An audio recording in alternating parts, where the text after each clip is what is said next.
Have you ever found yourself awake at an unholy hour, hearing the creaks of your house settling or the faint hum of an appliance and felt the hairs on your neck stand up?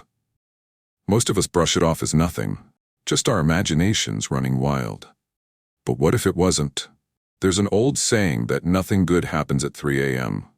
Some call it the witching hour, the time when the veil between our world and the unknown is at its thinnest. And if there's one piece of advice you should take to heart, it's this. Never go to the basement at 3 a.m. This isn't just superstition. There are stories, disturbing, chilling stories, of people who ignored the warnings and paid the price. Let me share one of those stories with you. It started with a noise, a faint, rhythmic tapping sound, like something small knocking on a wooden surface. Ryan, a 27-year-old graphic designer living alone in a modest suburban house, was jolted awake by the sound one stormy night. He glanced at his phone. The glowing screen read 3:07 a.m. At first, he thought it was the rain, but as he sat up, the sound became clearer, more deliberate. It was coming from the basement. Ryan tried to shake off the unease creeping over him. Probably just a loose pipe, he thought, though the tapping didn't sound metallic. It sounded almost intentional. Grabbing his phone for light, Ryan made his way down the stairs. The house was eerily quiet, save for the persistent tapping. He stopped at the door to the basement, hand hovering over the knob. That's when he noticed it. The tapping had stopped. Ryan hesitated, the silence pressing down on him like a heavy blanket. But curiosity, or maybe arrogance, got the better of him. He turned the knob and opened the door. The air was different here, colder and slightly damp, carrying a faint metallic tang. He flicked the light switch, but nothing happened. The bulb had blown. "Great," he muttered. Using his phone's flashlight, he descended the creaky wooden stairs. The beam of light barely cut through the thick darkness.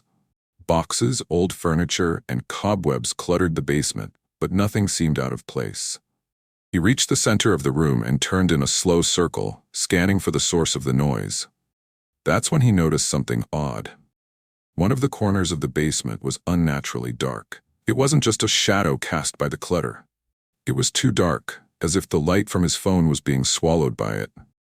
As Ryan stepped closer, a chill ran down his spine. His instincts screamed at him to turn back, but his legs felt like they were moving on their own. The darkness in the corner shifted. At first it seemed like a trick of the light, but then he saw it. A figure, crouched and unnatural, its limbs too long and spindly to be human. Its head tilted sharply as if acknowledging him. Two faintly glowing eyes appeared in the inky blackness, locking onto Ryan. And then, it smiled. The grin was impossibly wide, stretching far beyond what should have been the limits of its face. Ryan's body froze as the thing began to move, slowly at first, then with horrifying speed.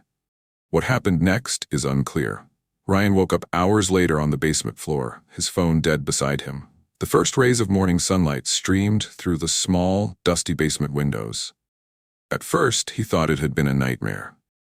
But as he climbed the stairs, he noticed something that made his blood run cold. Deep scratches marred the wooden door to the basement, as if something had been clawing at it from the inside. He moved out of the house a week later, but the experience haunted him. Sometimes, he'd wake up at 3 a.m., hearing faint tapping sounds, even in his new apartment. So why shouldn't you go to the basement at 3 a.m.? It's not just about Ryan's story. It's about countless tales like his. Whether you believe in the supernatural or not, the basement is a place where shadows linger and unseen things might dwell. Maybe it's the isolation, the darkness, or the unsettling silence that makes basements feel off. Or maybe there's something more to it. If you ever hear a strange noise at 3 a.m., remember this. Curiosity isn't worth the risk. Stay in bed, keep the lights on, and whatever you do, don't go to the basement. There are certain events that you can explain away. Coincidences, misunderstandings, even a trick of your own memory. But every now and then, something happens that defies logic. Something that burrows into your mind and refuses to leave. This is one of those stories. I didn't believe in the supernatural. I didn't believe in ghosts, curses, or the idea that the dead could communicate with the living. But that was before I received a voicemail from my best friend, 3 days after her funeral.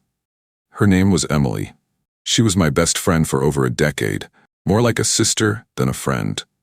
We did everything together, and even after she moved to another city, we talked on the phone almost every day. That's why her sudden death hit me like a freight train. One moment, she was on her way to visit me, sending me funny texts about the long drive. The next, I got a call from her mom. Emily's car had been hit by a truck on the highway. She didn't survive.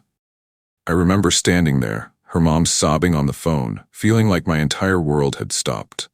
The days after her death were a blur. I helped her family plan the funeral, sifted through her belongings, and tried to make sense of the fact that I would never hear her voice again. At least, that's what I thought. It happened 3 days after the funeral. I was lying in bed, staring at the ceiling, when my phone buzzed. I reached for it, expecting a text or maybe a spam call. But when I saw the screen, my heart nearly stopped. Missed call, Emily. I stared at the screen, my brain struggling to process what I was seeing.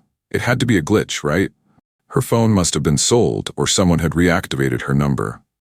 Then I saw the voicemail notification. With shaking hands, I pressed play. At first, all I heard was static, the kind of faint crackling you might hear on an old radio. Then, faintly, her voice came through. "Hey, it's me. I don't have much time." My chest tightened, and tears sprang to my eyes. It was her voice. There was no mistaking it. I just wanted to say I'm sorry. I didn't mean for this to happen. The line went silent for a moment. Then she whispered something I couldn't quite make out, her voice breaking. "Don't come looking for me. Please, just let me go." And then the voicemail ended. I replayed that message dozens of times, trying to make sense of it. I even sent it to a tech-savvy friend asking if it could have been faked. He analyzed the audio, but couldn't find any signs of tampering. The most logical explanation was that someone had her phone and was playing a cruel prank. But when I contacted her mom to ask about the phone, she confirmed it had been destroyed in the crash. It was unsalvageable. Still, I tried to rationalize it. Maybe the message was from an old voicemail that had somehow been resent. But the timestamp on the message didn't lie. It was recorded 3 days after her funeral. And then, the dreams started. The first one was subtle. I dreamed I was standing in the middle of a foggy field. It was quiet, except for the faint sound of Emily's voice calling my name. I turned toward the sound, but I couldn't see her. The second dream was darker. I was in her car, sitting in the passenger seat. The highway was empty, and Emily was driving, her face pale and drawn. "I told you not to look for me," she said without turning to me. Her voice sounded distorted, like it was coming from far away. "Emily, what's going on?" I asked, my voice trembling. "You shouldn't have listened to the message." I woke up drenched in sweat, my heart pounding. The strangest thing happened a week after I received the voicemail. I had finally decided to delete it, hoping that doing so might give me some closure. But when I opened my voicemail folder, it wasn't there. The message had disappeared. I called my phone carrier to ask about the missing voicemail, but they had no record of it ever existing. It was as if the message, and everything that came with it, had been erased. The dreams stopped after that. The static-filled silence that had seemed to follow me wherever I went faded. But I couldn't shake the feeling that Emily had tried to tell me something. To this day, I don't know if what happened was real or just my grief manifesting in a way I didn't understand. Maybe it was my mind playing tricks on me. Maybe it was something more. I've replayed her words in my head over and over. "Don't come looking for me. Please, just let me go." Was she warning me? Was she asking for my help? I don't have the answers, and maybe I never will. All I know is this: I still hear her voice sometimes. Not in my dreams, not on my phone, but in the quiet moments when the world feels still. And every time, I feel the same chill crawl up my spine. She left a voicemail after she died, and it still haunts me. There's something unsettling about abandoned places. The stillness, the decay, the eerie sense that something or someone might still be lingering. That's why I was drawn to the old house at the edge of town. For years it had stood alone, forgotten and shrouded in rumors. Some said it was haunted, others claimed it was cursed. To me, it was just an adventure waiting to happen. But I found something inside that day. A diary. A piece of someone's life left behind. Against my better judgment, I opened it. And now I can't forget what I read. The house was the kind of place you'd dare your friends to explore as a kid. 2 stories tall, with peeling paint and boarded-up windows. It loomed at the edge of the woods like a skeleton of its former self. I'd heard the stories growing up. They said a family once lived there. A man, his wife, and their daughter. But one night, they all vanished without a trace. The police found no evidence of foul play, no sign of a struggle. The house was left untouched, and eventually, people stopped talking about it. When I stepped inside, the air was thick and stale, like no one had entered in years. The floor creaked under my weight, and the faint smell of mildew hung in the air. I wasn't expecting to find much, maybe some old furniture, a few broken windows, and the usual detritus of an abandoned home. What I didn't expect was the small, leather-bound diary I found tucked beneath the floorboards in the upstairs bedroom. The diary was worn, its leather cover cracked and faded. The pages were yellowed, the handwriting spidery and uneven. The name Clara was scrawled on the inside cover. At first I hesitated.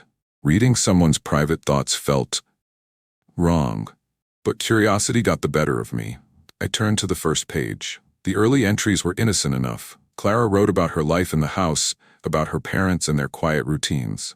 She described her mother as kind but distant, always lost in her own thoughts. Her father, she said, was strict, prone to fits of anger that left her frightened and small. But as I read further, the tone of the diary began to shift. March 12, something's wrong with Papa. He stays in the cellar for hours now, talking to himself. Mama says he's working on something important, but I don't believe her.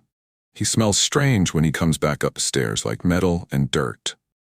March 25th, I heard it again last night. The scratching. It's coming from the walls. I told Papa, but he just laughed and said it was rats. I don't think it's rats. April 3, Mama is scared. She tries to hide it, but I can see it in her eyes. Papa yelled at her today, louder than ever before. I don't know what's happening to us. The entries became more erratic, the handwriting more frantic. Clara wrote about hearing whispers at night, about strange symbols she found carved into the walls of the cellar. She described her father as a man transformed, his eyes hollow, his voice cold. April 15th, I went into the cellar today. I shouldn't have. The walls are covered in drawings, circles, lines, shapes I don't understand. And there's something down there, something alive. I could feel it watching me. April 20, Papa says he's found a way to fix everything. He says we'll be happy again soon. But Mama won't stop crying. She told me to pack a bag, but Papa caught her. I don't know what he'll do to her. April 23, it's too late. He's done something terrible. I can hear it moving through the house at night. Mama's gone. I'm so scared. The final entry was short, the words barely legible. April 24, if you're reading this, don't stay. Leave the house. Don't go into the cellar. Whatever you do, don't go into the cellar. By the time I finished the diary, my hands were shaking. I felt like I shouldn't be there, like the house itself was watching me. But the worst part was the door. The cellar door was right where Clara said it would be, in the kitchen, beneath a worn rug. The wood was splintered, the handle rusted with age. I told myself I wouldn't go down there. I'd read her warning. I'd seen enough. But some part of me, the same part that led me to enter the house in the first place, couldn't resist.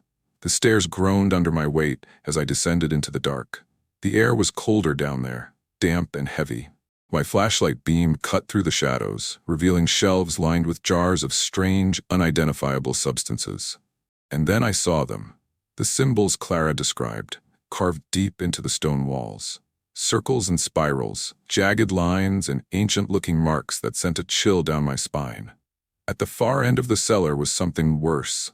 A large circular hole in the ground, its edges lined with the same strange carvings. The air around it felt wrong. Too still, too quiet. I stepped closer, and that's when I heard it. A faint whisper coming from the hole. I don't remember running back up the stairs. All I know is that I didn't stop until I was out of the house. The diary clutched tightly in my hands. I didn't look back. I didn't want to see if something was following me. When I got home, I burned the diary. I didn't want it in my house, didn't want to risk whatever was in that cellar finding its way to me. But even now, I can't shake the feeling that I made a mistake. That by reading Clara's words, I somehow invited whatever haunted her into my own life. If you ever find yourself in an abandoned house and you stumble upon something left behind, whether it's a diary, a photo, or anything else, think twice before you take it. Some things are meant to stay forgotten. As for the house, it still stands, a silent monument to whatever happened there. Sometimes I think about going back, about looking deeper into the mystery of Clara and her family.